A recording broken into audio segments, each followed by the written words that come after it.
On va se lever, on va bénir Dieu, bénir le Seigneur. On est très heureux d'être là ce matin pour célébrer le Seigneur. Alléluia. Est-ce que vous êtes dans la joie d'être là? Amen. Merci Seigneur. Moi aussi, je suis dans la joie de vous retrouver et ensemble, nous allons célébrer le Seigneur. Heureux de retrouver parmi vous quelques visages que je n'avais pas eu l'occasion de voir ces jours-ci, voilà, et ces dernières semaines avec la rentrée. Et on est heureux de pouvoir être là dans la communion fraternelle. Nous croyons que le Seigneur siège au milieu des louanges de son peuple et on va le célébrer ensemble. Amen.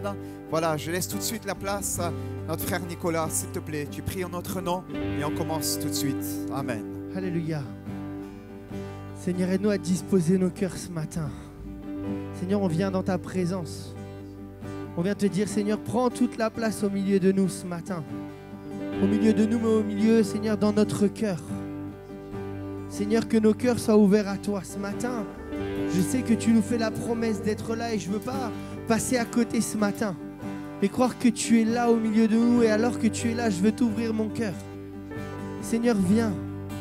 Viens, Seigneur, nous sommes là pour élever ton nom. Je te prie, Seigneur, de bénir ce matin mes frères et sœurs. Seigneur, viens fortifier, viens encourager encore ce matin. Seigneur, que ton œuvre se fasse. Seigneur, ta présence est tellement bonne. Nous nous attendons à toi. Nos cœurs se disposent à toi ce matin.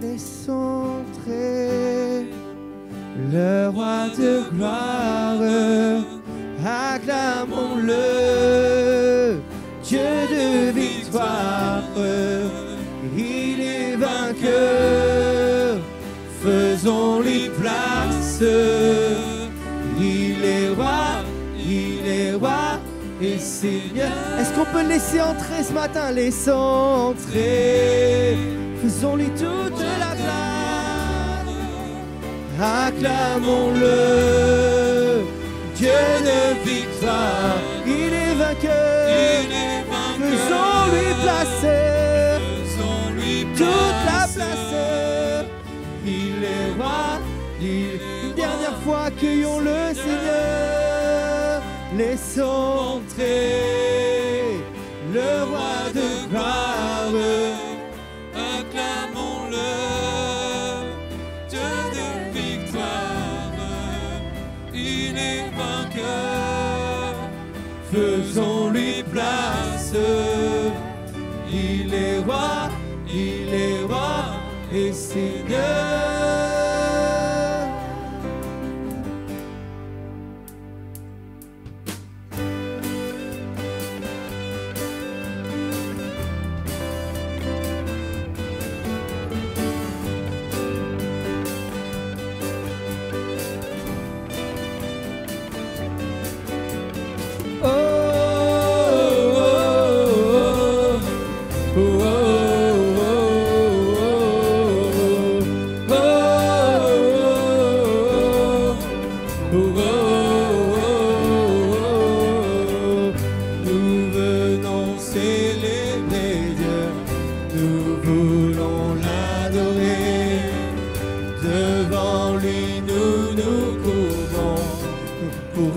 Son nom. Oh, oh, oh, oh,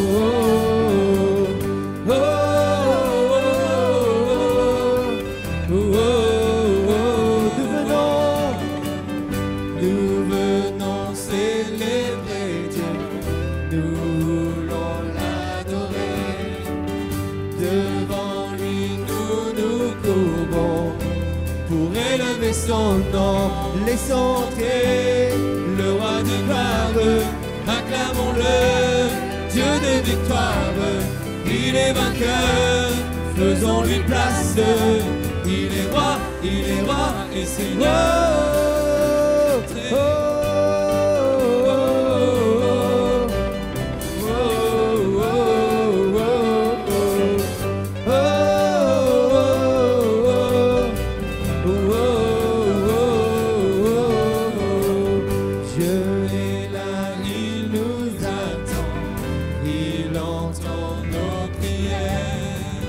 Sa parole est éternelle, elle est notre essentiel.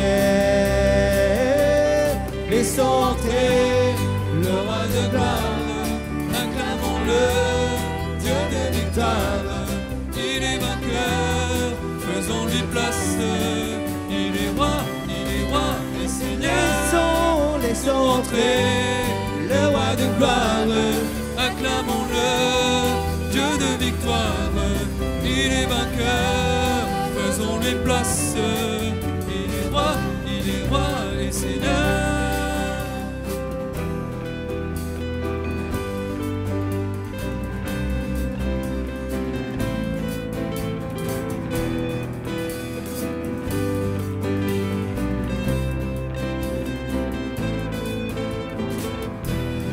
Accueillons notre Dieu, il est le merveilleux, glorieux, majestueux. Accueillons notre Dieu, il est le merveilleux, glorieux, majestueux. Accueillons notre Dieu, il est le merveilleux, glorieux, majestueux.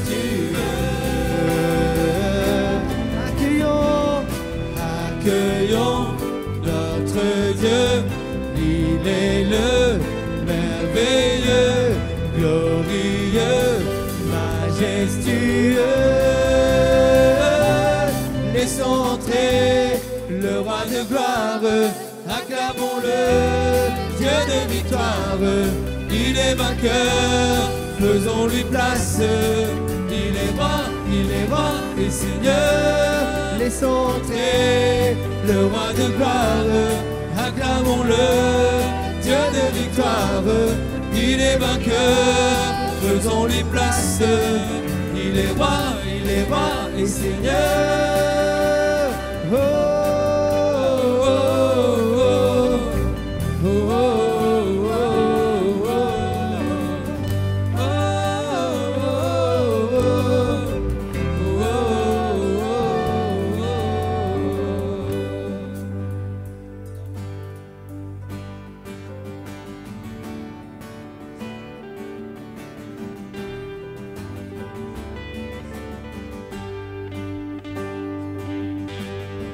que ton nom résonne en ce lieu, que ton nom résonne en ce lieu,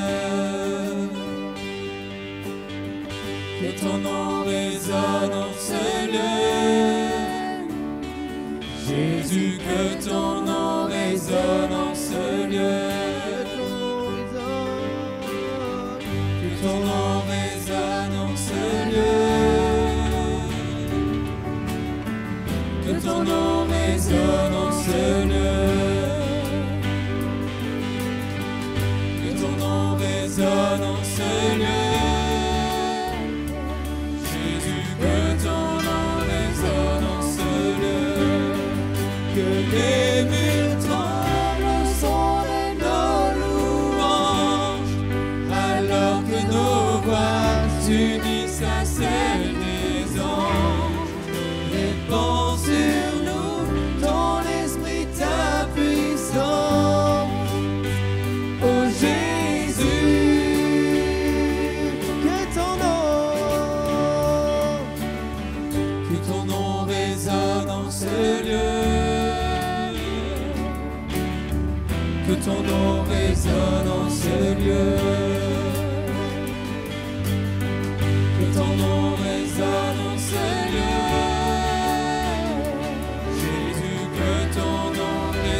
Dans ce lieu, que les murs tremblent au son de nos louanges, alors que nos voix s'unissent à celles des anges. Répands sur nous ton esprit, ta puissance.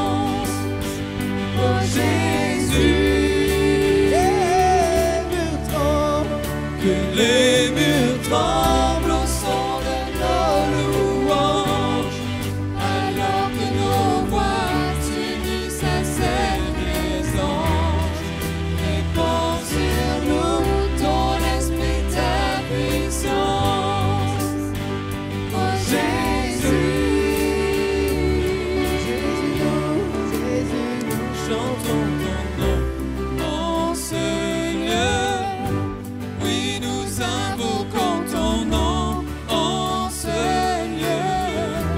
Oui, nous te proclamons roi en ce lieu. Tu es Seigneur des seigneurs en ce lieu. Jésus, nous chantons ton nom en ce lieu. Oui, nous invoquons ton nom en ce lieu. Et nous te proclamons roi en ce lieu. Tu es Seigneur des seigneurs en ce lieu. Que les murs tremblent au son de nos louanges, alors que nos voix s'unissent à celles des anges. Répands sur nous ton esprit, ta puissance. Oh Jésus, Que les murs tremblent, que les murs tremblent au son de nos louanges, alors que nos voix s'unissent à celles des anges. Répands sur nous ton esprit, ta puissance. Oh Jésus, dernière fois, que les murs tremblent, que les murs tremblent au son de nos louanges, alors que nos voix s'unissent à celles des anges. Répands sur nous ton esprit, ta puissance. Oh Jésus.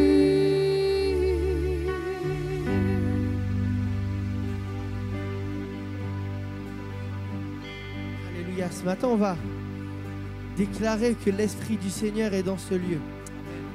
C'est un nouveau chant que vous ne connaissez pas vraiment, mais vous allez voir, il est très simple. Déclarer que Jésus-Christ est là, que nous allons voir sa gloire et nous allons inviter le Seigneur. Seigneur, prends toute la place au milieu de nous. Nous déclarons Que ton esprit est dans ce lieu.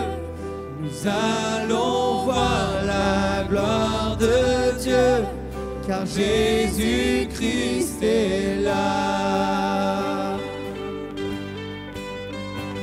Nous déclarons que tu es venu nous parler, que nous sommes venus assoiffés de voir le roi des rois. Nous déclarons que ton esprit est dans ce lieu. Nous allons voir la gloire de Dieu, car Jésus-Christ est là. Nous déclarons que tu es venu nous parler, que nous sommes venus assoiffés de voir le roi des rois. Prends la place Jésus, prends la place Jésus, prends la place, prends la place, prends toute la place. Prends la place Jésus, prends la place Jésus, prends la place, prends la place, prends toute la place. Nous déclarons que ton esprit est dans ce lieu. Nous allons voir la gloire de Dieu,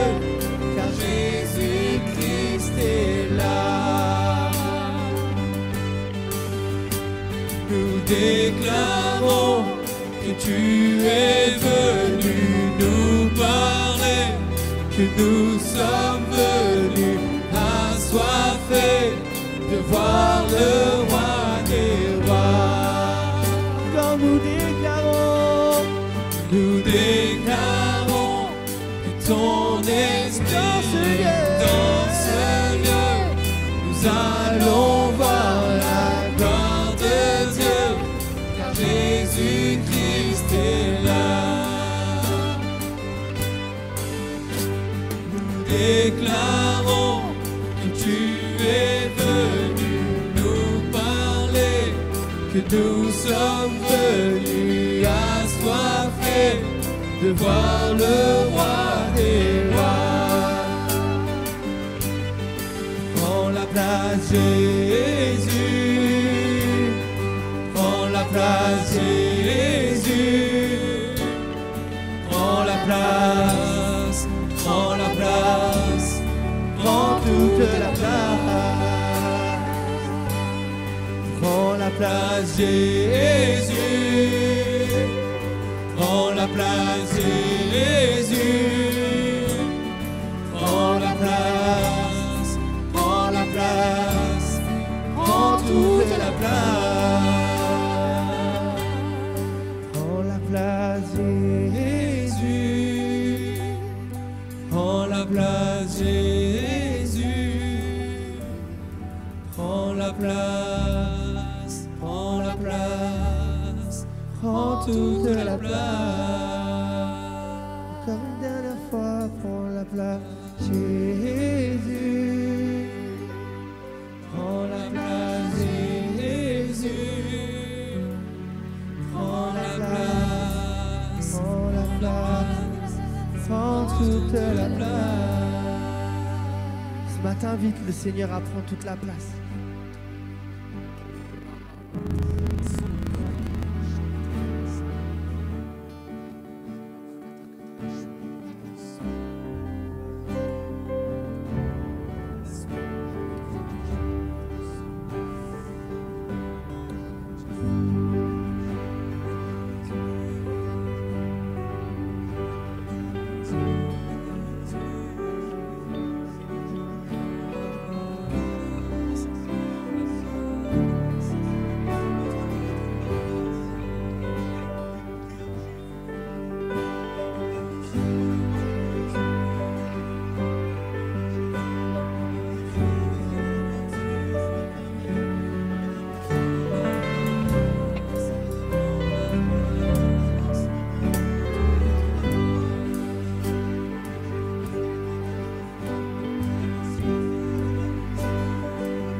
Continuez la musique.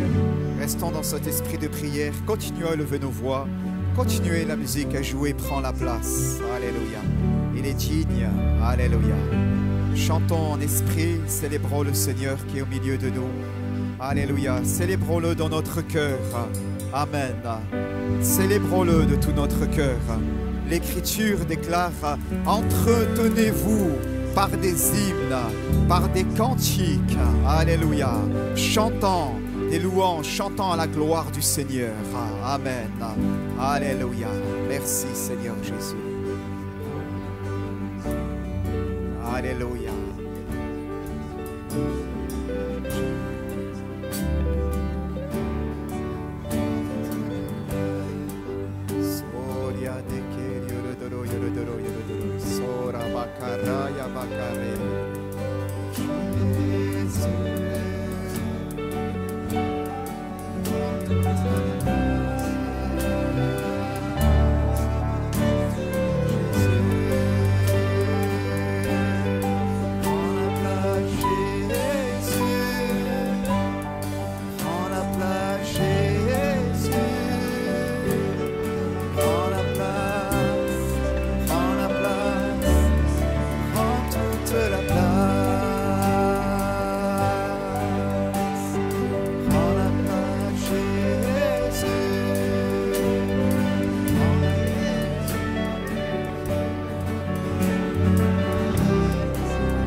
Jésus. Prends la place, Jésus. Prends la place, prends la place, prends toute la place. Prends la place, Jésus. Prends la place, Jésus. Prends la place, prends la place, prends toute la place. Prends la place, Jésus. Prends la place, Jésus. Prends la place, prends la place, prends toute la place. Nous déclarons que ton esprit est dans ce lieu. Nous allons voir la gloire de Dieu, car Jésus-Christ est là. Nous déclarons que tu es venu nous parler, que nous sommes venus assoiffés de voir le roi des rois. Nous déclarons que ton esprit est dans ce lieu. Nous allons voir la gloire de Dieu, car Jésus-Christ est là. Nous déclarons que tu es venu nous parler, que nous sommes venus assoiffés de voir le roi des rois. Prends la place, Jésus. Prends la place, Jésus. Prends la place, prends la place, prends toute la place. Alléluia. Comme un murmure ensemble. Jésus, prends la place, Jésus. Prends la place, prends la place, prends toute la place. Nous lui disons encore doucement dans une Prends prière. la place, Jésus. Alléluia. Il est présent au milieu de nous. Tu peux lever ta voix à ta place. Alléluia. Il reçoit ta prière. Prends la place. Alléluia. Prends Alléluia. la La place, musique peut continuer à jouer prends doucement. toute la place. Alléluia. Sans couvrir, élevons nos voix Prends ensemble. la place, Jésus. Prends la place, Jésus.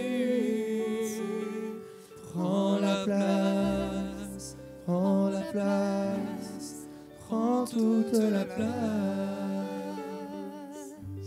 Alléluia. La musique peut le jouer doucement. Nous lui disons, Seigneur, ce que nous voulons, c'est que tu aies la première place dans nos cœurs et dans nos vies. Nous lui disons doucement notre place. Nous faisons l'état des lieux dans nos cœurs et dans nos âmes. L'état des lieux, il est bon devant le Seigneur de s'arrêter un instant et d'entendre la voix du Maître nous parler ce matin. Simon, fils de Jonas, m'aimes-tu plus que ne m'aime ceci? Simon, fils de Jonas, m'aimes-tu vraiment? M'aimes-tu vraiment? M'aimes-tu plus que ne m'aime ceci? Jésus a ainsi interpellé Simon-Pierre lors de cette seconde pêche miraculeuse autour de ce feu, avec ces poissons qui étaient en train de cuire, alors que les disciples avaient pêché toute la nuit, qu'ils étaient bredouilles. Jésus avait dit, jetez le filet du côté droit de la barque et alors vous trouverez. Et dans cet entretien autour du feu, Jésus leur parle et il dit, Simon, fils de Jonas, m'aimes-tu ce matin? M'aimes-tu plus que ne m'aime ceci? Ce matin, ne sont pas là pour nous comparer les uns aux autres, mais nous voulons entendre la voix du Maître dans nos oreilles, dans notre entendement intérieur, non pas avec ce nom du voisin, de la voisine, mais il t'appelle par ton nom. Alléluia. Il t'appelle par ton nom. Il m'appelle par mon nom. Et il déclare ces choses-là. Simon, fils de Jonas. Amen. M'aimes-tu plus que ne m'aime ceci? Comment est ta consécration? Comment est ton cœur? Il soupèse les âmes. notre Dieu. Il soupèse les âmes et les cœurs devant lui. Amen. Et nous voulons simplement ce matin, bien juste là, alors que les frères vont s'avancer maintenant pour la Sainte Seine, alors qu'on va être introduit dans le repas du Seigneur, nous laisser interpeller. Prions. Alléluia. Merci Jésus. Alléluia. Restons.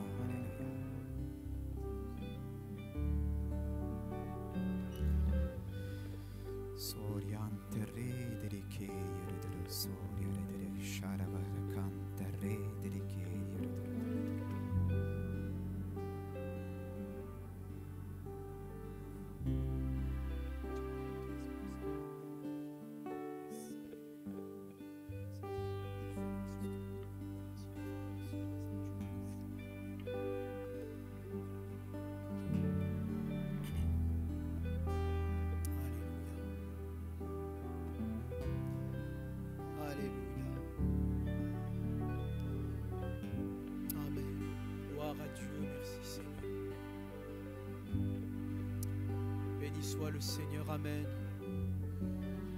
Bien-aimés, avant de lire juste ce texte qu'on va lire ensemble, je sentais dans mon cœur pendant qu'il y avait vraiment la présence de Dieu.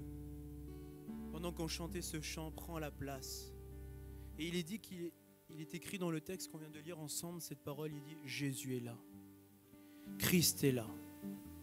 Et combien c'est bon de savoir quand je réalise dans Actes chapitre 2 où il était dit tout à coup, il vint du ciel un bruit comme celui d'un vent impétueux. Et quand on chantait le cantique, je sentais comme un souffle, un vent léger de la part de Dieu, alléluia. Comme si c'était en train de souffler sur le peuple de Dieu ce matin. Et combien c'est bon de savoir que Christ est là, alléluia. Jésus est dans ce lieu. Amen.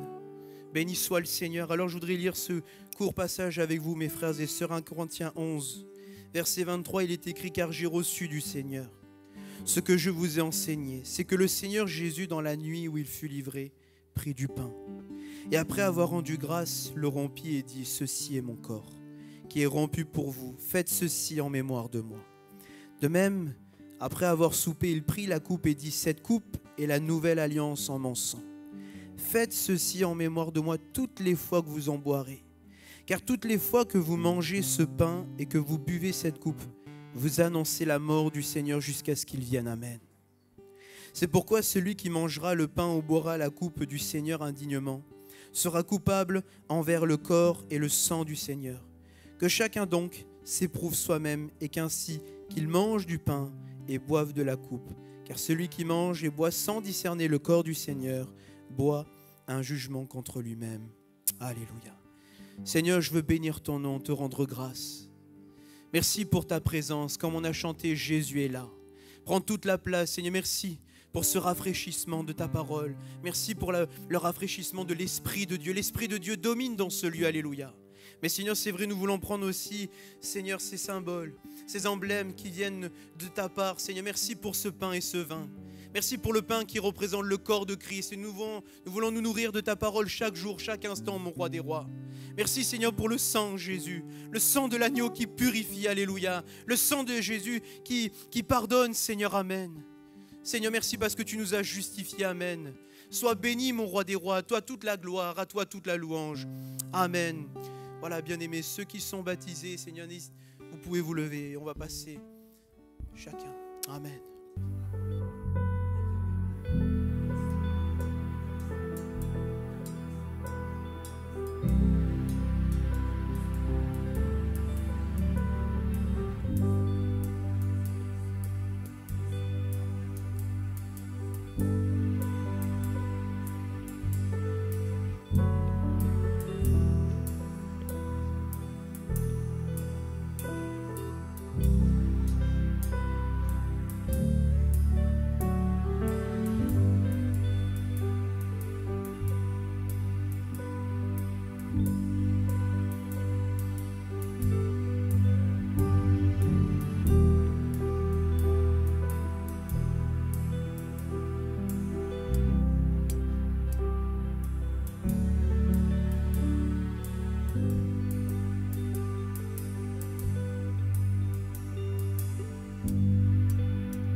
l'as chanté de tout ton cœur. Mais le Seigneur aimerait te poser cette question ce matin. Est-ce que j'ai réellement toute la place dans ton cœur? Si tu examines réellement ton cœur, est-ce que j'ai toute la place que je devrais avoir? Le Seigneur te pose cette question ce matin. Est-ce que tu me fais toute la place dans ton cœur ou est-ce que tu me la fais simplement le dimanche matin? Je t'attends quotidiennement. Je t'attends quotidiennement dans le lieu secret. Et tu trouves toujours des excuses pour ne pas être dans le lieu, dans l'endroit où je voudrais que tu sois. Tu as chanté sincèrement, prends toute la place. Mais est-ce que j'ai réellement toute la place dans ton cœur? Ce matin, à la lumière de sa parole, à la lumière du Saint-Esprit, examine ton cœur. Examine ton cœur ce matin. Et pose-toi cette question, est-ce que je laisse vraiment toute la place à mon Sauveur? Je t'attends dans le lieu secret, mais toi tu trouves toujours des excuses pour ne pas être à l'endroit où tu devrais être. Ce matin, le Saint-Esprit t'interpelle. Je veux prendre toute la place dans ton cœur. Et à partir du moment où tu me laisseras toute la place, alors tu verras que certaines choses dans ta vie changeront. Tu verras la différence entre ce que tu es maintenant et ce que tu deviendras. Si tu me laisses toute la place dans ton cœur, alors je te parlerai. Alors je communiquerai avec toi, je prendrai mon repas avec toi. Je t'enseignerai certaines choses que tu ne sais pas, certaines choses cachées. Mais je t'attends dans le lieu secret. Me laisses-tu réellement cette place? Tu l'as chanté sincèrement ce matin. Mais prends cette décision de laisser vraiment toute la place, non seulement ce matin, mais dans les jours prochains. Oui, je désire prendre toute la place dans ton cœur. Je désire prendre toute la place dans ta vie. Et en prenant toute la place, alors je ferai de toi quelqu'un de nouveau, un être nouveau, quelqu'un qui fera la différence dans cette génération, dans ce monde actuel. Parce qu'en ne laissant pas toute la place, tu vas avoir des difficultés à tenir bon dans ce siècle présent, à tenir bon dans ce monde actuel. Je t'attends dans le lieu secret. Ce n'est pas la première fois que je te le dis. Ce n'est pas la première fois que je t'interpelle. Mais si tu veux que je prenne toute la place, alors tiens-toi dans ma présence. Tiens-toi dans le lieu secret. Et je t'enseignerai. Je te communiquerai ma parole. Je te communiquerai mon esprit.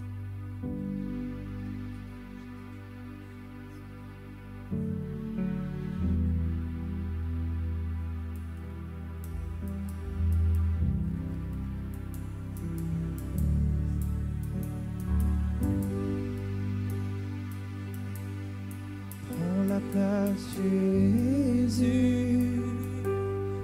Prends la place, Jésus. Prends la place, prends la place, prends toute la place. Prends la place, Jésus. Prends la place, Jésus. Prends la place, prends la place, prends toute la place. Prends la place, Jésus. Prends la place, Jésus. Prends la place, prends la place, prends toute la place. Prends la place, Jésus. Prends la place, Jésus. Prends la place, prends la place, prends toute la place. Prends la place, Jésus. Prends la place, Jésus. Prends la place, prends la place, prends toute la place.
Remercier le Seigneur pour son sacrifice ce matin et lui chanter merci Jésus. Merci Jésus, merci Jésus, merci Jésus,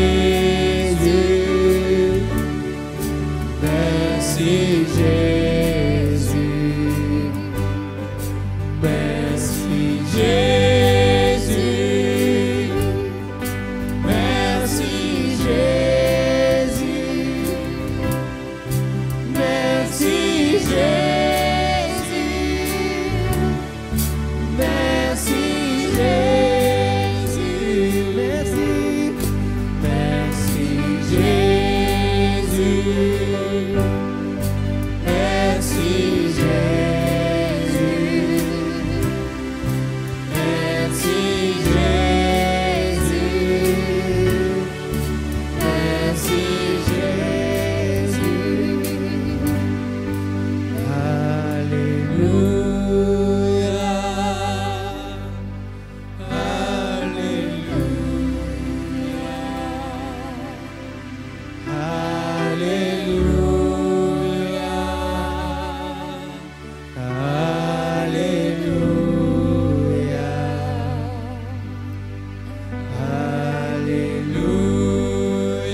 Merci avant de conclure ce temps de louange et d'action de grâce. Amen. Merci Seigneur. Disons-lui encore 1 ou 2 minutes juste à notre place. Merci, quelques secondes. Prenons le temps à notre place. Fermons nos yeux. Nous sommes devant le Seigneur, s'il vous plaît. Gardons nos yeux fermés. Soyons respectueux de ces moments, sa présence. Là où 2 ou 3 sont assemblés en mon nom, je suis au milieu d'eux. Alléluia. Là où sont les pans de sa robe, sa sainteté se trouve. Là où sont les pans de sa robe, sa sainteté se trouve. Amen. Et cependant, il a voulu se rendre accessible de chacun de nous. Et en Jésus, alors que nous étions pécheurs, eh bien, à l'instar de cette femme, l'Écriture nous dit, il s'est laissé trouver et toucher par nous. Si je puis seulement toucher le bord de son vêtement, alors je serai guéri. Alors je serai délivré, alors je serai sauvé. Et nous lui rendons grâce pour les pans de sa robe qui remplissent ce lieu. À lui la louange, à lui la gloire. Merci Jésus. Amen. Reprenons place sur notre siège, s'il vous plaît. Nous voulons bénir le Seigneur. Merci à la musique. Voilà. Juste si on peut faire quelques annonces pendant ce temps, comme cela va nous permettre d'aller vers la suite du culte. Merci de les afficher. Voilà. Ah oui, un petit retour sur la kermesse. J'aurais bien aimé envoyer des photos, mais hier soir, dans la charge de travail que j'ai eue à l'issue de la journée, donc je n'ai pas pu, mais on fera un petit retour sur la kermesse de rentrée. Voilà, Milly, tu étais là hier. Tu nous dis 2 mots? Allez, approche-toi, viens. Allez, merci beaucoup. Allez, merci. Voilà, c'est bien. Oui, alors hier c'était super, on a été bénis, beaucoup de personnes sont venues passer et des enfants de toute nation, j'ai l'impression. Voilà, c'était super. Voilà, c'est surtout un instant important, peut-être d'échange aussi avec certaines personnes qui se sont posées des questions. sur Jésus. Donc, gloire à Dieu. Voilà, alléluia. C'était très bien, les enfants étaient heureux. Et c'était très bon aussi, les gaufres, tout ça. Et surtout les merguez, c'est la boucherie à côté de Leclerc. C'était super. C'est un placement de produit, ça. Hein, voilà. Mais tout était très bien. Merci Seigneur. Je tiens à remercier tous ceux et celles qui ont travaillé. Tous ceux et celles qui ont travaillé d'arrache-pied pour la bonne réussite de cette kermesse. Voilà, merci à nos bénévoles. Ça a été une très très belle journée et nous rendons grâce à Dieu pour cela. Voilà, nous vous informons qu'aussi il y aura dans quelques jours, quelques semaines, c'est la slide suivante, la friperie. Donc il y aura lieu aussi donc le samedi 11 octobre et c'est aussi un moment où on veut avoir l'église ouverte sur le quartier. Et voilà, donc ça permet de bénir des bien-aimés, mais on ne le fait pas pour vendre des vêtements, mais on le fait pour aussi créer du lien social, répondre à des besoins et là avoir une forme d'évangélisation que je qualifie d'évangélisation passive. Mais au travers de ces échanges, nous avons de manière informelle l'occasion de partager et les gens nous voient vivre aussi. Voilà, concernant les annonces, j'en ai fini. Juste vous préciser que nous aurons la joie d'accueillir aussi le pasteur Michel Milia, donc du 3 au 5 octobre, qui sera avec nous pour une mission vendredi, samedi, dimanche. Et dans ce week-end aussi, il y aura, mais ce n'est pas notre frère qui va apporter là-dessus, bien sûr, il y aura la réunion des femmes le samedi 4 octobre. Voilà, lui sera en off le samedi matin et il y aura pour les sœurs une réunion avec mon épouse aussi. Voilà, donc notez cela sur vos agendas respectifs. Merci bien. Ensemble, ouvrons la parole de Dieu maintenant, s'il vous plaît. Et permettez-moi simplement, avant que nous l'ouvrons, de pouvoir prier le Seigneur. Amen. Merci Jésus pour ta présence ce matin. Merci Seigneur pour le bien que toi tu as fait au travers, Seigneur, de ce culte, de la louange qui est montée vers toi. Seigneur, au travers de, Seigneur, ce temps de communion par ces saints emblèmes, ce pain et ce vin que nous avons pris, Seigneur, avec action de grâce, avec reconnaissance, mais aussi avec discernement. Nous souvenons, comme cela a été lu, de ce que toi tu as accompli pour chacun de nous. Merci Seigneur pour ces offrandes, afin qu'elles servent aussi à l'avancement de ton royaume, Seigneur, et pour ce temps où nous ouvrons ensemble la parole. C'est toi qui disposes nos cœurs, nous voulons la recevoir avec beaucoup de douceur et d'empressement, comme elle est réellement la parole de Dieu, dans la bonne terre, afin qu'elle porte du fruit pour la louange et la gloire de ton nom. Tu ouvres notre entendement, Père éternel, et tu nous bénis ce matin à l'écoute de celle-ci, dans le nom de Jésus. Amen. Gloire à Dieu. Nous allons ensemble, bien-aimés, revenir. Si j'ai un PowerPoint, alors pardonnez-moi, parfois on les prépare sur l'ordinateur. Donc c'est bien sympa sur l'ordinateur et quand on projette, c'est toujours trop petit. On n'a plus le grand écran là, au milieu. Et donc, si vous avez besoin de notes, de toute façon, elles seront transmises à l'enregistrement et notre frère, l'équipe qui travaille après à mettre les cultes en ligne, les auront et comme cela, vous les retrouverez directement en ligne. Voilà, et si vous le souhaitez, je vous les ferai parvenir. Voilà, on a démarré la semaine dernière cette thématique sur les lettres à l'église d'Éphèse. Lettres, bien sûr, au pluriel, pardonnez-moi, et à l'église d'Éphèse, aux 7 églises, pardon. Et ce matin, nous allons nous arrêter sur la lettre à l'église d'Éphèse. Si on peut juste aller à la slide suivante. Sarah, je vais te demander juste de me suivre, comme ça tu verras. Donc c'est écrit petit, mais c'est juste pour ajouter des éléments que je vous les partagerai. La semaine dernière, nous nous sommes arrêtés on s'est arrêté longuement sur l'introduction générale. C'était quoi ce que l'auteur veut nous enseigner au travers du livre de la Révélation, du livre de l'Apocalypse. Et nous avons vu effectivement qu'il y a là cette église, on va y revenir très courtement, dans lesquelles le Seigneur va demander à son serviteur Jean d'envoyer des lettres écrites à l'église d'Éphèse, écrites on le voit tout le long, à l'église de Pergame, à l'église de Thyatire, etc. Il va le mandater et il va lui demander cela dans un but bien précis. Mais nous avons pris le temps la semaine dernière de déposer, permettez-moi de dire les choses ainsi, le décorum, le contexte, mais aussi de nous arrêter sur la révélation du Seigneur Jésus. Parce qu'en vérité, nous voyons vraiment dans le chapitre 1er du livre de la Révélation, du livre de l'Apocalypse, que Jean va recevoir une révélation puissante, forte de la part du Seigneur Jésus. Une révélation qui va le laisser, pour ainsi dire, sans voix. Qui va le laisser inerte.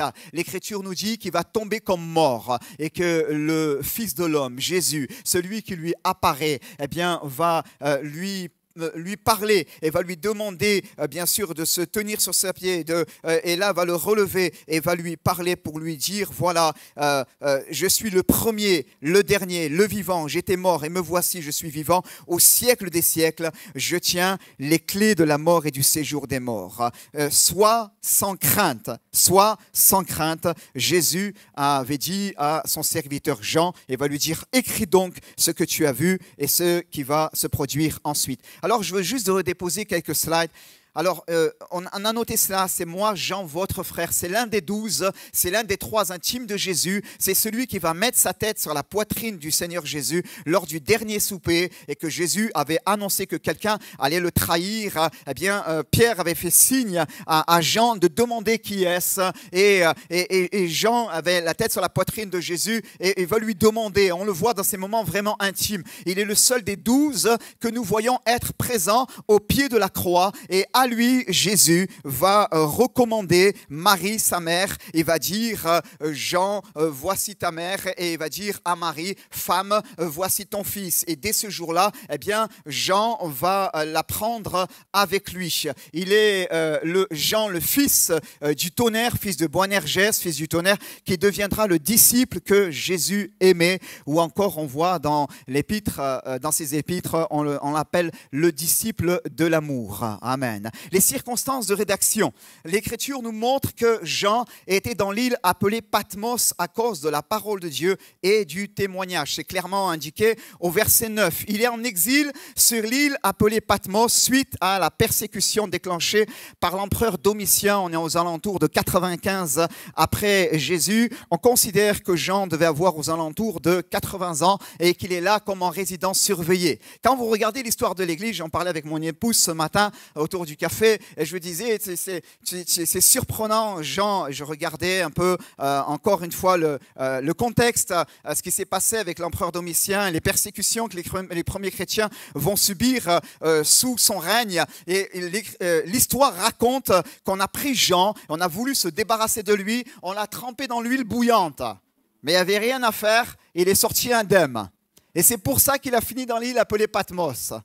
Impressionnant. Et les premiers chrétiens ont réellement souffert, bien-aimés, réellement souffert. Et c'est surprenant de s'arrêter un moment sur quel était le contexte, ce qu'ils vivaient, et je vais en parler tout à l'heure. Donc les modes d'interprétation, je ne vais pas m'arrêter là-dessus longuement, mais juste pour vous les rappeler, on a dit qu'il y avait 3 modes d'interprétation, les conditions des églises locales à l'époque de Jean. Donc ça veut dire que c'est une photographie à l'instant T des 7 églises, et c'est vrai, la chrétienté sur terre dans tous les siècles, on va le voir, on va juste les rappeler succinctement. Donc certains considèrent que entre Éphèse et Laodicée, il y a en vérité l'histoire de l'Église de tous les âges qui est contenue au travers de ces 7 lettres. Il y a des niveaux d'interprétation intéressants dans ce second point, mais ce n'est pas là ce qui va nous arrêter ce matin. Et il y a bien sûr un aperçu de l'histoire de la chrétienté, c'est-à-dire dans tous les âges. Voilà, c'est dans tous les âges, il y avait ces 7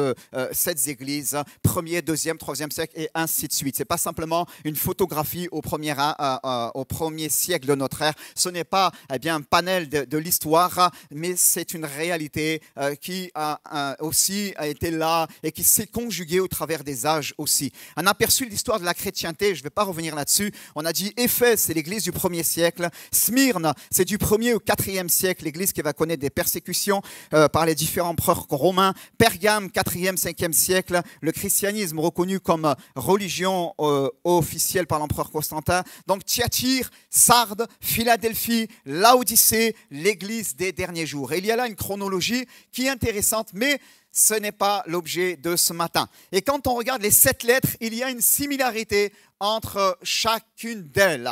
Il y a un plan que l'on retrouve, qui s'articule, qu'on voit dans les commentateurs bibliques, que vous pouvez aussi aisément retrouver en faisant vos recherches. Nous voyons qu'il y a une salutation qui est déposée, écrite à l'église d'eux. Il y a la présentation du Seigneur. Jésus se présente de différentes manières. Il va dire, par exemple, à Éphèse, voici ce que dit celui qui tient les 7 étoiles dans sa main droite, celui qui marche au milieu des 7 chandeliers d'or. Une présentation qui est contextualisée, toujours en lien avec l'église, ce qu'elle vit, le contexte où elle est implantée. Jésus ne se présente pas de la même manière à l'une comme à l'autre et il va se présenter de manière adaptée à chaque fois. Sa connaissance, je connais tes œuvres, je connais ton travail, je connais ta persévérance, des paroles d'approbation à chacune d'elles, sauf à l'église de Laodicée.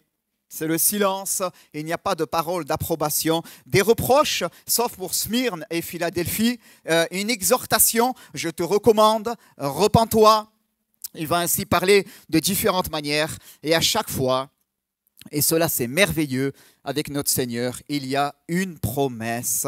Amen. Béni soit Jésus. Alors, on va s'arrêter ensemble sur la lettre à l'église d'Éphèse ce matin. Apocalypse, chapitre 1er, on va lire ensemble. Lettre à l'église d'Éphèse. Nous lisons ensemble Apocalypse, chapitre 2, versets 1 à 4. Écrit à l'ange de l'église d'Éphèse, voici ce que dit celui qui tient les 7 étoiles dans sa main droite, celui qui marche au milieu des 7 chandeliers d'or. Je connais tes œuvres, ton travail et ta persévérance. Je sais que tu ne peux supporter les méchants et que tu les as éprouvés, que tu as éprouvé ceux qui se disent apôtres et qui ne le sont pas, et que tu les as trouvés menteurs, que tu as de la persévérance, que tu as souffert à cause de mon nom et que tu ne t'es point lassé. Mais ce que j'ai contre toi, c'est que tu as abandonné ton premier amour. Souviens-toi donc, la suite s'il vous plaît, souviens-toi donc d'où tu es tombé, repens-toi et pratique tes premières œuvres, sinon je viendrai à toi et j'ôterai ton chandelier de sa place, à moins que tu ne te repentes. Tu as pourtant ceci, ce que tu hais, les œuvres des Nicolaïtes, œuvres que je hais aussi. Que celui qui a des oreilles entende ce que l'Esprit dit aux églises. À celui qui vaincra, je donnerai à manger de l'arbre de vie qui est dans le paradis de Dieu. Amen. Jésus dit, écrit à l'église d'Éphèse. Tout d'abord, écrit à l'ange de l'église d'Éphèse. Il y a là une précision. Donc Éphèse, il y a plusieurs interprétations de son nom, mais certains l'associent à ce terme grec, à une racine dans laquelle ça veut dire désirable. Désirable.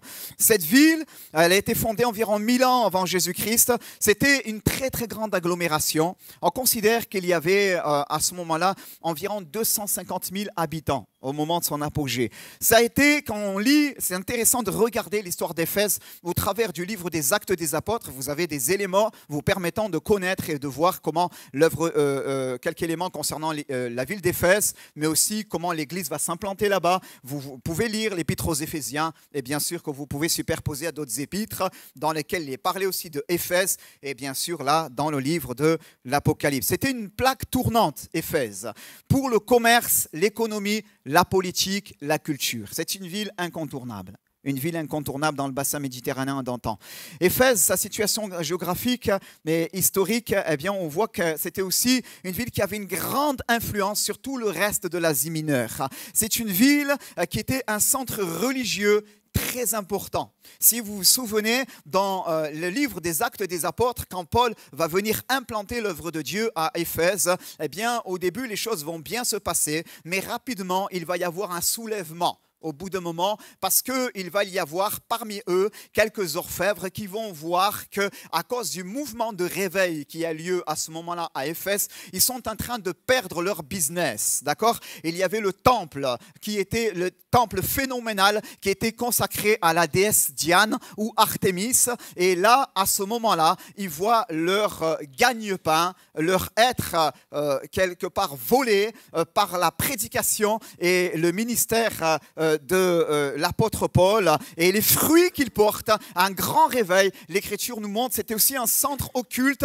et on voit effectivement que les gens qui pratiquaient les arts magiques vont venir apporter en grand nombre les livres. Si vous vous souvenez de ce passage dans le livre des Actes, et ils vont brûler tout cela, l'Écriture nous dit, pour plusieurs dizaines de milliers de pièces d'argent. L'Écriture nous montre dans ce passage. Et donc, dans ce centre religieux qui était consacré à la déesse Diane et dans lequel il y a un mouvement de l'esprit, à bien un moment donné, il va y avoir un soulèvement. On va prendre Paul, on va l'arrêter, on va prendre des gens qui commençaient à être touchés par le message de l'Évangile dans cette localité. On va les lyncher. L'un d'entre eux va périr et l'Écriture nous montre qu'ils vont se retrouver dans ce grand aéropage. Les commentateurs disent entre 25 000 et 50 000 personnes pouvaient se tenir dans cet aéropage et ils vont crier pendant 2 heures « Grande est la Diane des Éphésiens, grande est la Diane des Éphésiens ». Ça, c'est le contexte, bien-aimés. Ça, c'est le contexte. C'est ce qui s'est passé à Éphèse. Et c'est qu'au bout d'un certain moment, eh bien, prenant conscience qu'ils pouvaient être accusés de mouvement de fougue, de sédition, qu'à un moment donné, eh bien, on va réussir à dissoudre cette foule et chacun va partir. Mais néanmoins, nous voyons très clairement qu'à Éphèse, il y a une belle œuvre de Dieu qui va s'implanter, se développer, mais que les choses ne se sont pas faites sans douleur, sans souffrance. C'est l'histoire de l'église d'Éphèse. La prochaine slide, s'il te plaît. J'ai noté cela. Quel que soit l'âge de nos églises, bien-aimés, quel que soit l'âge de nos églises, nous sommes appelés à demeurer en Christ et à porter beaucoup de fruits par la puissance du Saint-Esprit. Alléluia. C'est très important, bien-aimés. On peut avoir bien commencé, on peut avoir une belle histoire, on peut avoir été des implanteurs, des gens qui ont défriché des champs, qui finalement ont relevé des défis. Nos pères peuvent avoir vécu cela, mais dans le temps, que reste-t-il, bien-aimés ? Que reste-t-il ? C'est ce que nous, les questions que nous pose le texte finalement. D'accord ? Donc c'est bien, ils ont une belle histoire. L'église de Dieu à Cagnes-sur-Mer a une belle histoire. Il y a eu j'ai envie de dire, des héros de la foi qui se sont levés, qui ont été à la rue du docteur Ferraud, qui ont implanté l'œuvre. Au début, ils arrivaient, se réunissaient dans quelques maisons, etc. Ils ont travaillé d'arrache-pied. Ils sont arrivés, se sont implantés ici. C'était un petit local, il n'y avait pas l'étage, il n'y avait pas le parking dans sa totalité, il n'y avait pas la maison, il n'y avait rien derrière. Et ils ont acheté ce local qui n'était rien d'autre qu'une fonderie avec un canal qui passait devant et des palans qui sortaient de ce bâtiment. Plein de suie finalement, mais ils y ont vu une église. Amen. Ils y ont travaillé, ils ont travaillé d'arrache-pied, ils ont permis à ce lieu de devenir un lieu accueillant. Les ministères vont se succéder et vont ainsi développer la suite de ce local. Et aujourd'hui, nous en sommes les heureux bénéficiaires. Et nous pouvons rendre grâce à Dieu, bien-aimé. Amen. Mais aujourd'hui, nous voulons aussi être cette église qui a, par la grâce de Dieu, un impact. C'est très important. Alléluia. Ça, c'est l'histoire de l'église d'Éphèse. Jésus va dire, écrit à l'ange de l'église d'Éphèse. Écrit à l'ange de l'église d'Éphèse, voici ce que dit celui qui tient les 7 étoiles dans sa main droite. Les 7 étoiles, c'est les 7 messagers. Quand il est parlé des anges à ce moment-là, à l'ange de l'église d'un tel, etc., eh bien, il s'agit là du messager en réalité, de celui qui incarnait à ce moment-là l'autorité pastorale dans le sein de l'église, un ancien, un évêque, donc l'Écriture nous montre. Et Jésus va dire, voici ce que dit celui qui tient les 7 étoiles dans sa main droite. Amen. La main droite, symbole de l'autorité et de puissance, nous montre aussi que le Seigneur a dit que nul ne nous ravira de sa main. Amen. Béni soit Dieu. C'est important de prier pour les serviteurs de Dieu. C'est important de demander au Seigneur de bénir ce que Dieu place dans l'Église afin de conduire le peuple de Dieu. Alléluia. Mais c'est beau aussi de réaliser qu'on est dans sa main. Amen. Qu'on est dans sa main puissante. Pas simplement les 7 anges des églises, autrement dit les 7 messagers, les 7 responsables spirituels. Même si moi, ça me fait du bien, bien sûr, en tant que pasteur. Mais chacun de nous, nous sommes dans sa main, l'Écriture nous dit, et nul ne nous ravira de sa main. Amen. Parfois, il y a des luttes, il y a des combats dans ta vie. Reviens à cette révélation de Christ. Amen. Contemple-le dans la gloire. Contemple-le resplendissant de gloire. Reviens à ce que nous partagions la semaine dernière, Apocalypse chapitre 1. Laisse l'Écriture te dépeindre ce merveilleux Jésus. Amen. Et regarde-le, il te tient dans sa main. Amen. Nul ne nous ravira de sa main. Parfois, excusez-moi de dire les choses ainsi, on rame. On n'en peut plus. On est comme les disciples. L'Écriture nous dit qu'ils étaient en train d'écoper, qu'ils n'y arrivaient pas. Et on a du mal à percevoir la présence du Seigneur Jésus. Il est comme là, absent. Et on se jette aux pieds du Seigneur. Seigneur, ne t'inquiètes pas de ce que nous périssons. Mais Jésus n'a-t-il pas dit, passons sur l'autre bord? Amen. N'a-t-il pas parlé? Et s'il a parlé, l'ennemi peut-il s'y opposer seulement? Pas un cheveu ne tombe de notre tête sans que notre Père ne le sache. Nul ne nous ravira de sa main. Béni soit le Seigneur. Alléluia. L'Écriture nous montre qu'il tient les 7 étoiles dans sa main droite, mais il marche aussi des 7 chandeliers d'or. Merci, c'était très bien, c'était la suivante. Et il marche au milieu des 7 chandeliers d'or. Ce sont les 7 églises, on le voit très clairement. Et c'est très clair, cela nous montre un Jésus qui est en mouvement. Amen. Il est en mouvement, Jésus. Jésus a dit, eh bien, je bâtirai mon église et les portes du séjour des morts ne prévaudront point contre elle. Amen. Aujourd'hui, bien-aimés, nous faisons partie de l'église. Alléluia. Il y a des chrétiens dans le monde qui sont en proie à la persécution. Il y a des chrétiens dans le monde qui ne peuvent pas se réunir comme vous et moi ce matin. Il y a des chrétiens dans le monde qui écoutent sur un poste radio avec des fréquences longues ce qui se passe au travers d'une radio chrétienne, l'évangile qui est proposé, mais ils ne peuvent pas dire à leur entourage qu'ils appartiennent à Jésus. Sinon, ils vont se faire persécuter, ils vont se faire confisquer leurs biens, et ils vont voir leur foyer être déchiré, ils vont perdre le peu d'acquis qu'ils ont. Le peu d'acquis qu'ils ont. Absence de liberté de croyance. Mais la Bible me montre que ce Jésus, quelle que soit la nature de l'Église, et c'est intéressant, bien-aimés, de revenir à cette seconde interprétation, qui montre que quelque part c'est un panel de l'histoire de l'Église. Et c'est intéressant de voir aussi qu'au milieu de ces 7 lettres, vous pourrez les relire tranquillement à la maison, Jésus parle d'églises qui sont implantées là où Satan même a sa demeure. Oh, moi j'ai pas envie d'avoir une église où Satan a sa demeure, je vous le dis. Parce qu'il y a de l'opposition. C'est dur, ça veut dire. Ça veut dire qu'il y a une oppression littéralement. On ne peut pas la qualifier d'humaine, on ne peut pas la qualifier d'émotionnelle. C'est une oppression satanique. Mais Jésus, l'Écriture nous dit quoi? Il marche au milieu des 7 chandeliers d'or et il tient ces 7 étoiles dans sa main droite. Amen. L'ennemi, bien-aimé, a souvent rugi dans l'histoire de l'Église jusqu'à aujourd'hui. Mais Jésus ne change pas.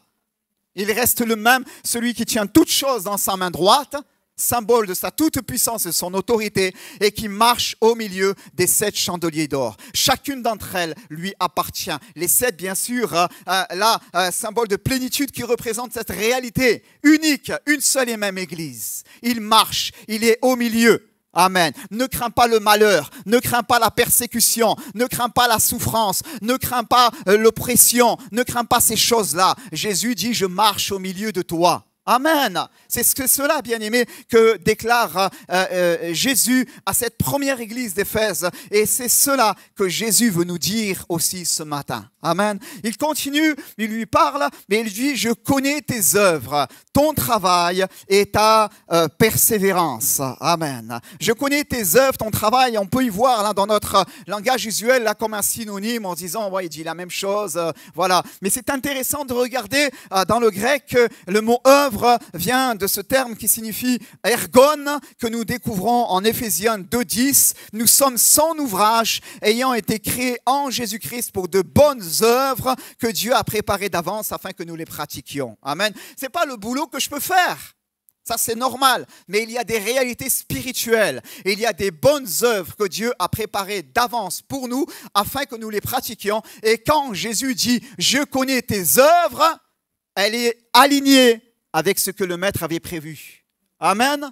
Je connais tes œuvres, elle est alignée, elle est dans l'axe, elle est dans la droite ligne de ce que le Père, le Fils avait en son sein, en son fort intérieur, par le Saint-Esprit pour cette Église. Et cette Église, en communion avec Dieu, par le Saint-Esprit, en Jésus-Christ, va recevoir la pensée du Seigneur et va pratiquer les bonnes œuvres. Amen. Je connais tes œuvres. On est aussi son ouvrage. On a été créé en Jésus-Christ pour de bonnes œuvres que Dieu a préparées d'avance afin que nous les pratiquions. Que le Seigneur nous aide, bien-aimés, à pouvoir pratiquer ces bonnes œuvres. Amen. Quelqu'un va dire une kermesse, ça ne sert à rien. Mais moi, je crois que des fois même une kermesse, c'est les bonnes œuvres de Dieu. Alléluia. Parce que rien que dans ce moment-là, eh bien peut-être qu'on a parlé à une personne, deux, trois. Bien sûr, hier on a parlé à beaucoup de personnes. Mais dans ces moments informels, on permet à quelqu'un de trouver le chemin de la vie. Alléluia. On permet à l'Église de pouvoir être la lumière du monde et le sel de la terre. Amen. Je connais tes œuvres, je connais ton travail. C'est Kopos. C'est Kopos. Car Dieu n'est pas injuste. Écoutez bien, bien-aimés, qui depuis longtemps vous êtes investis dans l'œuvre de Dieu. Écoutez bien, ce n'est pas pour quelques-uns, mais c'est à chacun que l'Esprit parle et à chaque bénévole qui s'implique dans l'Église. Dieu dit cela, car Dieu n'est pas injuste pour oublier votre travail. Kopos, c'est plus les bonnes œuvres, votre travail et l'amour que vous avez montré pour son nom, ayant rendu et rendant encore des services aux saints. Amen. Dieu n'est pas injuste pour oublier votre travail. Est-ce que je peux le dire ainsi? Quand tu mouilles la chemise, quand tu es fatigué et quand il y a l'agenda, quand il y a la semaine de travail, quand il y a les obligations professionnelles qui sont les tiennes ou familiales, et que malgré tout, tu donnes de ton temps pour l'œuvre de Dieu, et que tu t'impliques, et que tu es là dans les rouages de l'Église, à telle fonction, telle autre, etc., des choses cachées, même en semaine, la Bible, elle dit, Dieu n'est pas injuste pour oublier ton travail. Amen. Quand tu es dans le secret que tu pries, quand tu as décidé de soutenir, quand tu as décidé d'agir de telle et de telle manière, Dieu n'est pas injuste pour oublier ton travail. Quand bien tu es découragé et quand tu as l'impression que tout ce que tu as fait, finalement, n'a servi à rien. Tout ce que tu as fait a porté peu de fruits, finalement. La Bible dit, Dieu n'est pas injuste pour oublier ton travail. Amen. Ça doit nous faire du bien, bien-aimés.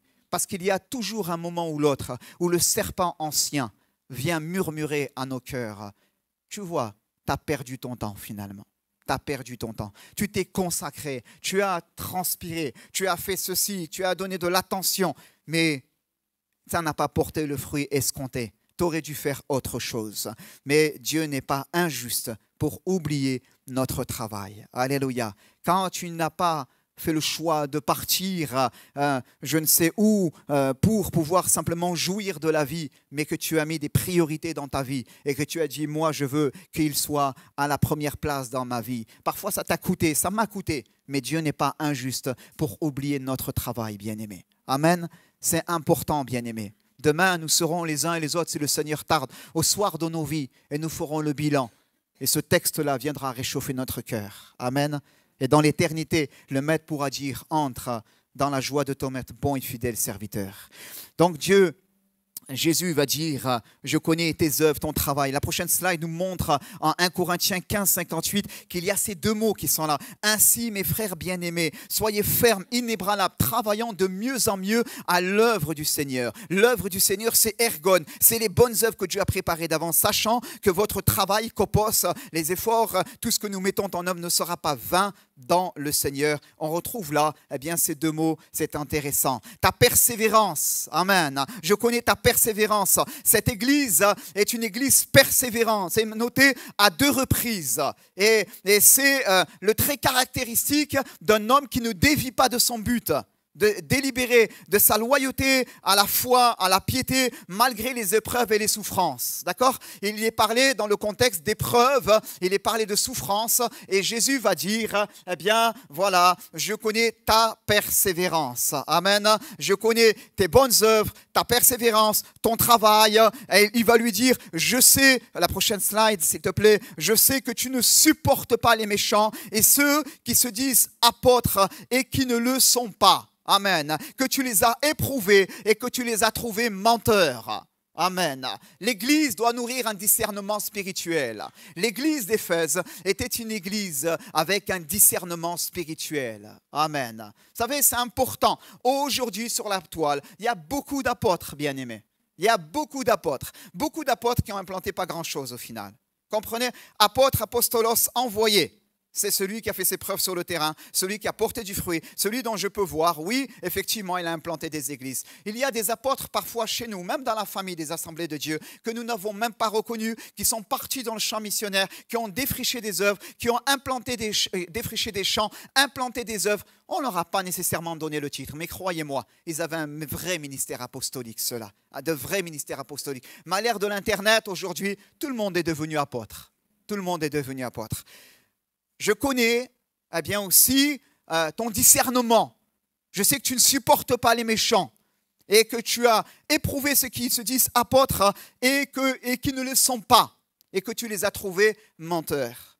Plaise au Seigneur, bien sûr, de nous donner des hommes avec une telle envergure pour conduire son royaume. Et il va dire eh bien, aussi ce que je trouve de bien chez toi, c'est que tu as ceci pour toi, c'est que tu as de la haine pour les œuvres des Nicolaïtes, pour lesquelles j'ai aussi de la haine. C'est important, on s'arrêtera dans une autre lettre sur les œuvres des Nicolaïtes.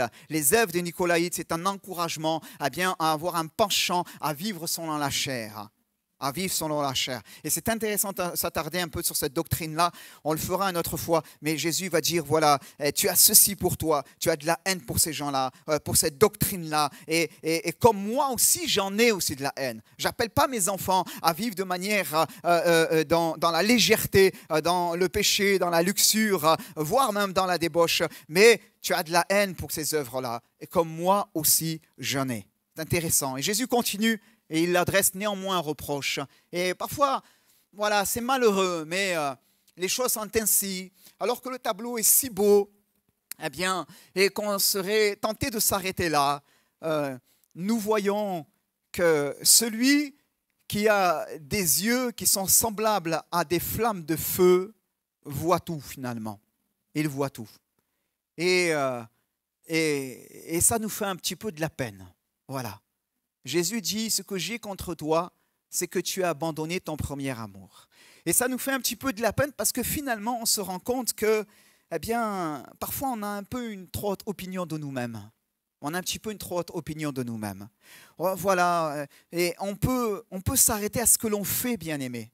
Je peux m'arrêter moi-même à ce que je fais.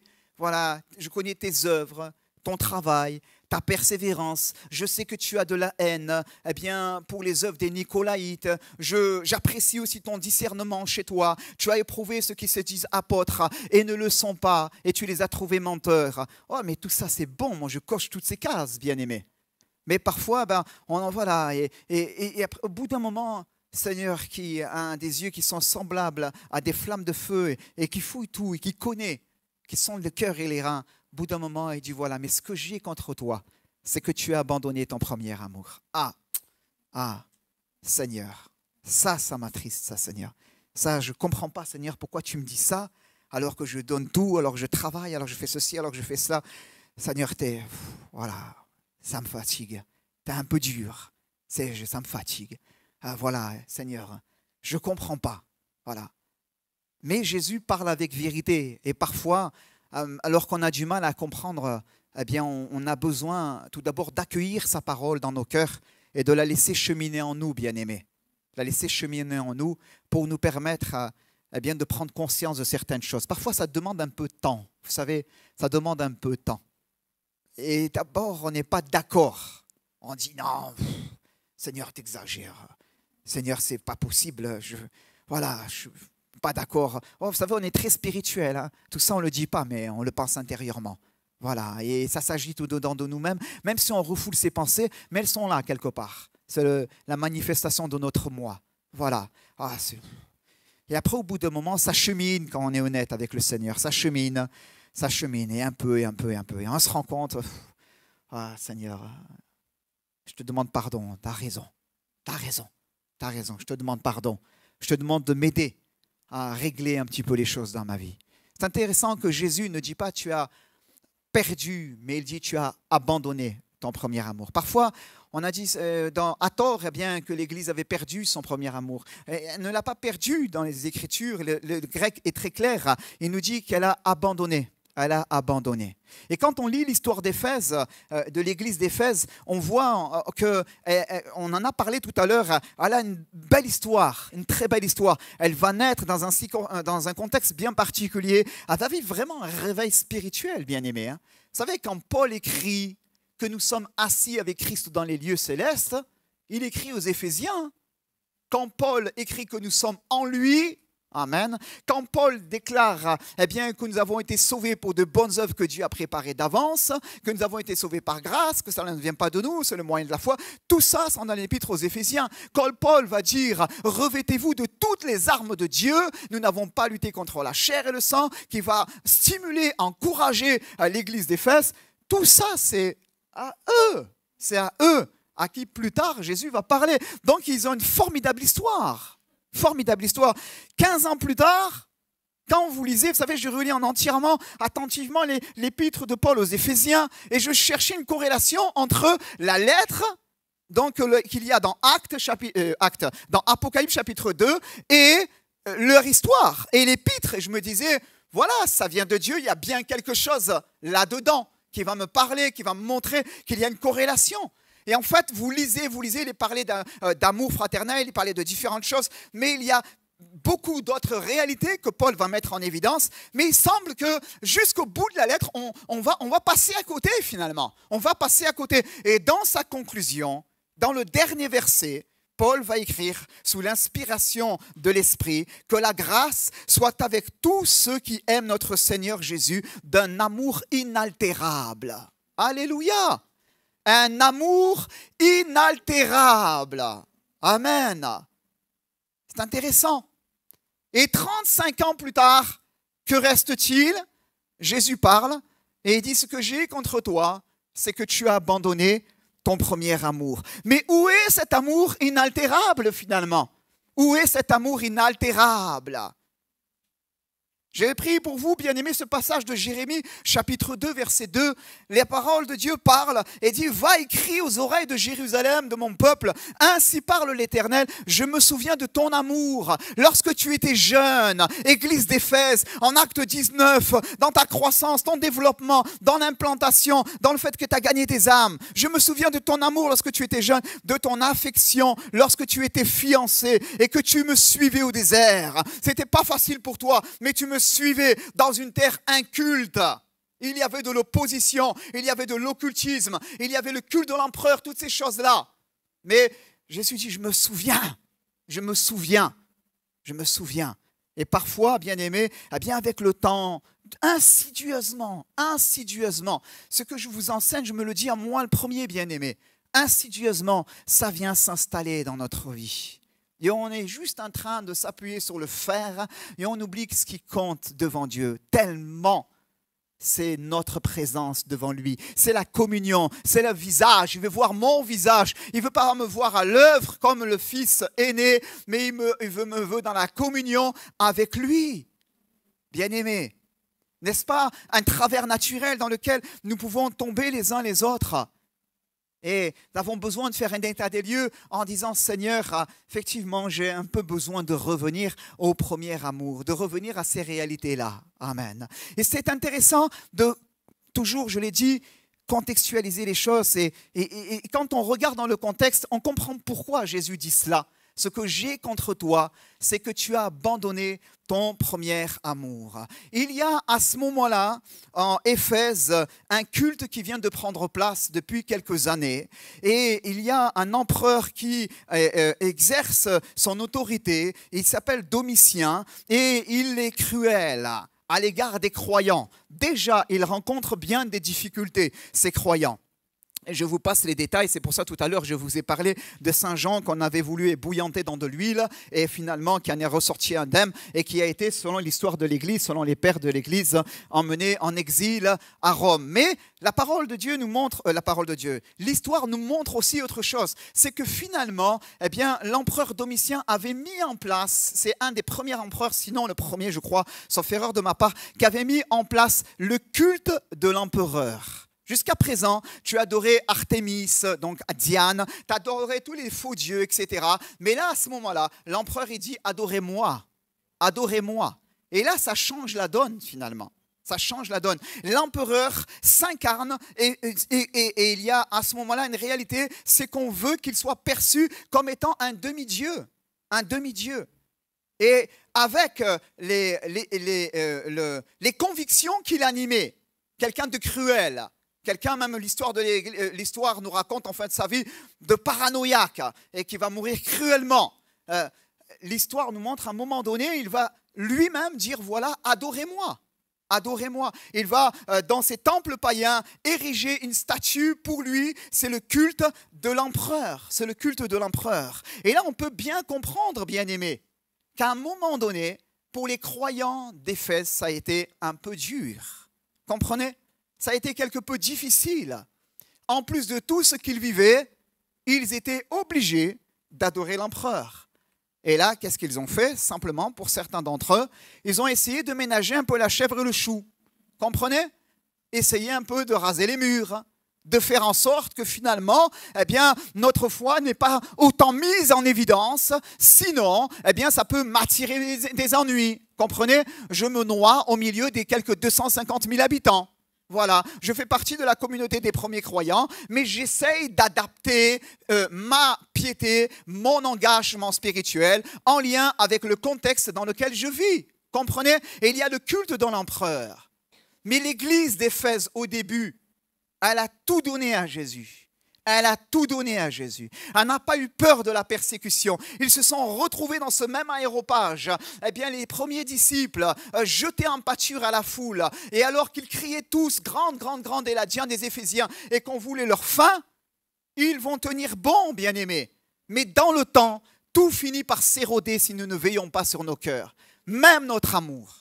Même notre amour. Et on a besoin de veiller sur nos cœurs. Et finalement, eh bien, c'est pour cela que Jésus va dire, ce que j'ai contre toi, c'est que tu as abandonné ton premier amour.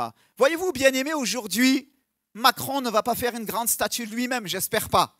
D'accord? En disant, adorez-moi. Sinon, croyant évangélique, oui, il serait capable. Bon, chut. Allez. Sinon, on va finir en prison. Rien à voir, vous comprenez? Oh, il y en a bien d'autres qui en sont capables. Ne vous inquiétez pas, il y en a beaucoup d'autres.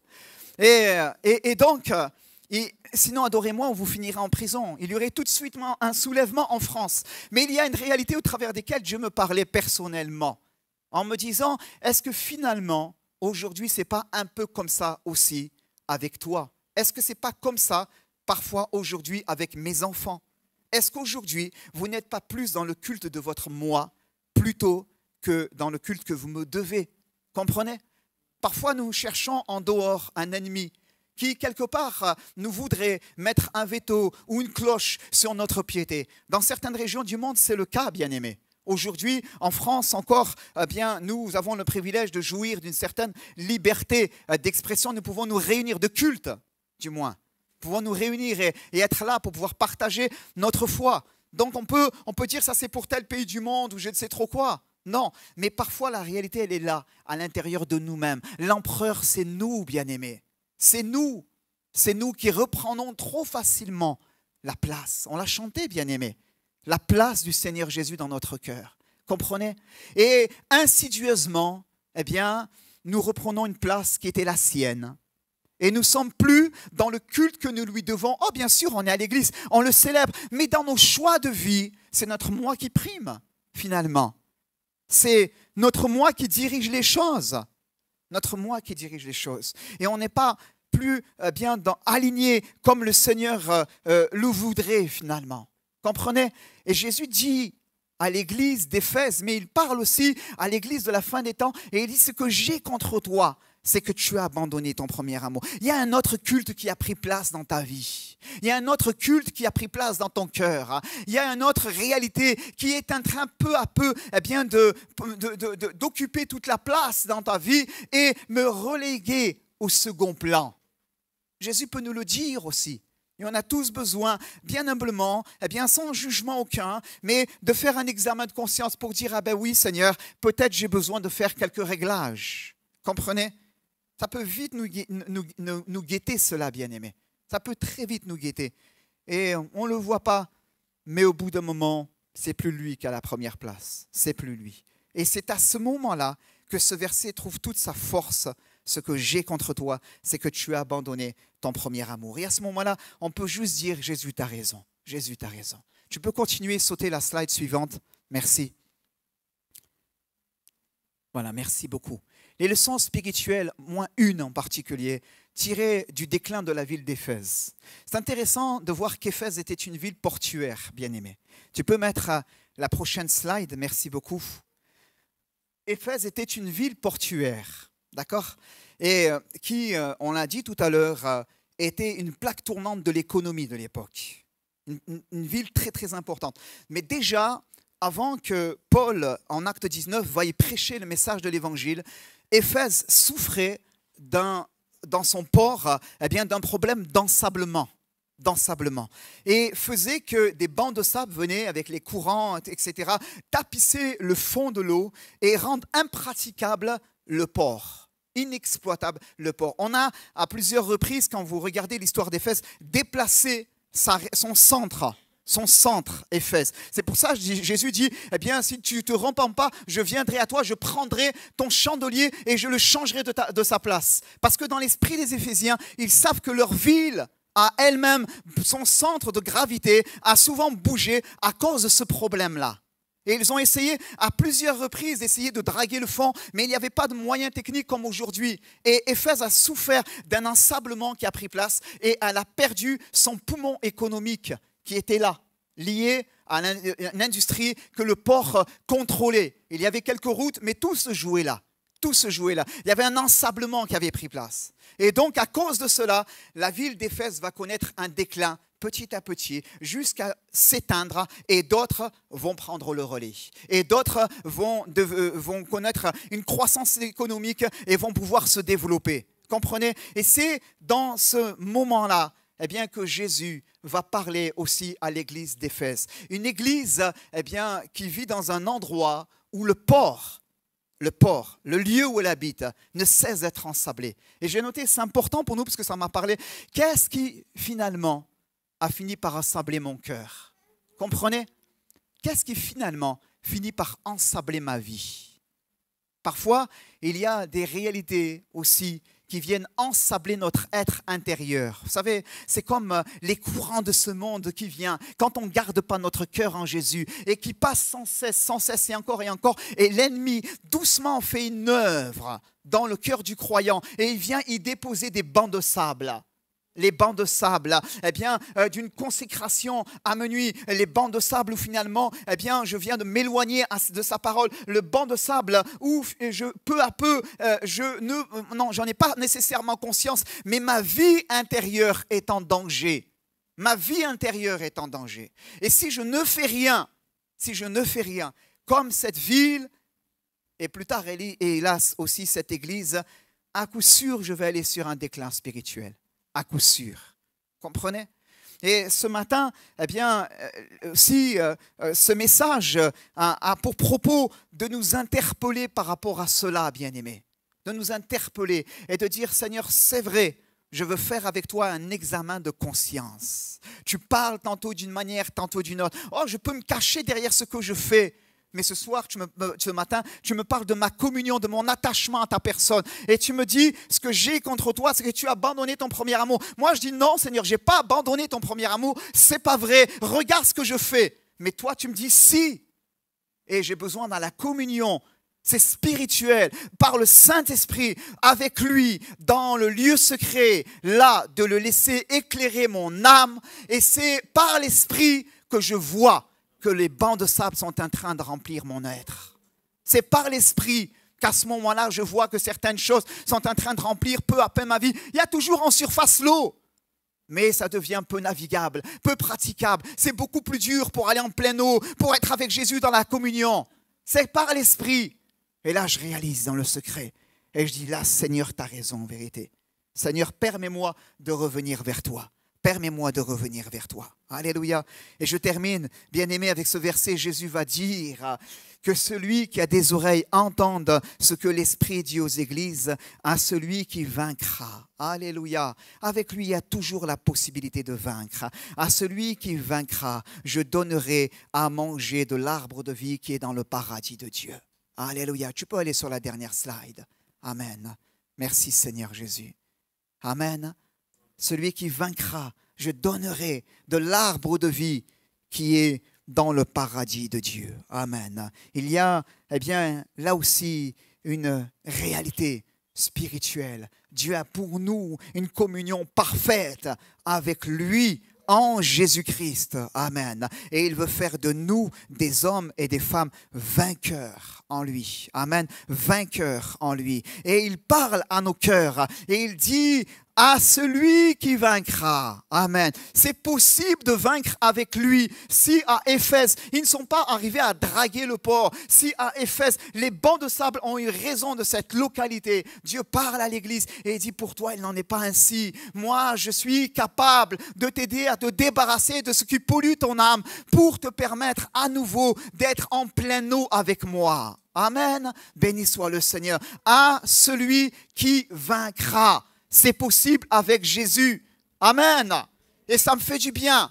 Ce n'est pas de mon ressort. Ce n'est pas de ma nature, de mes capacités humaines. C'est en lui, avec lui et par lui. Comme il le dit largement dans l'épître aux Éphésiens. En lui, avec lui, par lui, seulement que je puis vaincre. Amen. Béni soit le Seigneur. Nous prions ensemble et nous rendons grâce au Seigneur pour sa parole, s'il vous plaît. Alléluia. Merci, Seigneur notre Dieu, pour ta parole ce matin qui nous interpelle les uns les autres. Seigneur, tu as parlé ce matin au travers de ces cantiques et beaucoup de fois, nous l'avons, Seigneur, senti en nos cœurs que finalement, tu nous demandais juste de nous installer un instant dans les paroles de ce chant. Et comme mon frère l'a dit tout à l'heure dans la Sainte Seine, clairement, Seigneur, nous ressentons et nous avons ressenti là le vent de ton esprit, cette douce brise qui passe, douce à la fois, mais tellement puissante, qui veut revigorer nos âmes. Seigneur, et nous avons dit au travers de ces paroles, prends la place qui te revient, prends la place Jésus. Seigneur, ce que nous voulons, ce n'est pas, Seigneur notre Dieu, Seigneur, le rechanter, Seigneur notre Dieu, et encore moins, Seigneur, être dans l'émotion, mais prendre ta parole, Seigneur notre Dieu, et nous laisser interpeller par elle. Nous laisser interpeller par elle, Seigneur, parce que ta parole est la vérité, Seigneur notre Dieu. Et dès le début de ce culte, tu nous y as conduits. Seigneur, et nous voulons te demander, Seigneur notre Dieu, de nous aider. Tu as parlé et tu as dit, écris à l'ange de l'église d'Éphèse. Et je crois que pendant, Seigneur, ces dimanches où j'aurai la joie, le privilège de partager la parole, je crois aussi, Seigneur, que tu voudras nous laisser à chaque fois une lettre aussi à l'église de Cannes-sur-Mer, là où toi tu nous as placés, Seigneur, afin de parler à nos cœurs. Et je prie afin que toi tu nous aides à examiner nos vies devant toi. Tellement de fois, Seigneur, où on a été dans le culte de l'empereur. Seigneur, finalement, on a pris la place qui te revient. C'est notre moi qui insidieusement a occupé la première place et on t'a moins consulté dans nos projets, dans notre vie, dans ce que nous devions faire. Seigneur, on a dit, mais ça, c'est pas grave, Seigneur. Voilà, ça, c'est pas grave. Le Seigneur ferme les yeux là-dessus. Ah, ça, je peux faire. Ah, ça, c'est... Seigneur, mais on n'a pas été attentif à ton cœur qui était attristé. On n'a pas été attentif, Seigneur, à ton esprit, Seigneur, qui ne parlait plus et qui nous, juste là, était attristé. Ton regard, Seigneur, dans lequel, en vérité, on pouvait y lire le fait que tu n'étais pas d'accord, simplement. Seigneur, et nous voulons te dire ce matin, avec ce chant, prends la place qui te revient. Alléluia. Prends la place, Jésus. Alléluia. Nous te prions, Seigneur, de nous aider à revenir et à toujours t'avoir là la première place. Et je crois que c'est comme cela que l'on t'honore Tu dis ce que j'ai contre toi, c'est que tu as perdu ton premier amour. Non pas un amour sentimental, émotionnel, mais celui qui m'aime, c'est celui qui garde ma parole, tu diras. Celui qui m'aime, c'est celui qui garde ma parole. Et je prie afin que tu nous aides à garder ainsi ce matin ta parole. Bénis mes bien-aimés, encourage-les dans leur vie de tous les jours. Tu vois l'ennemi parfois qui veut faire peser sur eux quelque chose. Tu vois l'ennemi, Seigneur mon Dieu, mon Père, qui veut y jeter parfois dans leur âme comme des bancs de sable, de découragement. Seigneur, je pense à ce passage où les Philistins avaient jeté de la poussière dans les puits d'Isaac qu'il avait creusé, d'Abraham son père. Les Philistins avaient jeté de la poussière là-dedans. Ils voulaient le décourager. Seigneur, et ce matin, Seigneur notre Dieu, tu vois mon frère, ma soeur qui est découragé, le Philistin, l'ennemi qui veut jeter là aussi du sable dans son âme, qui veut boucher les sources de Dieu. Seigneur, je prie, encourage-le ce matin par ta parole. Seigneur, tu ne condamnes pas et tu dis à celui qui vaincra. Amen. Il y a la possibilité de vaincre avec toi et je veux te bénir, te louer, Seigneur mon Dieu. Tu conduis dans la victoire avec toi par le Saint-Esprit. Aide-nous à repasser ces choses dans nos cœurs, Père, et que tu sois glorifié dans chacune de nos vies. Dans le nom de Jésus, nous t'avons prié. Amen.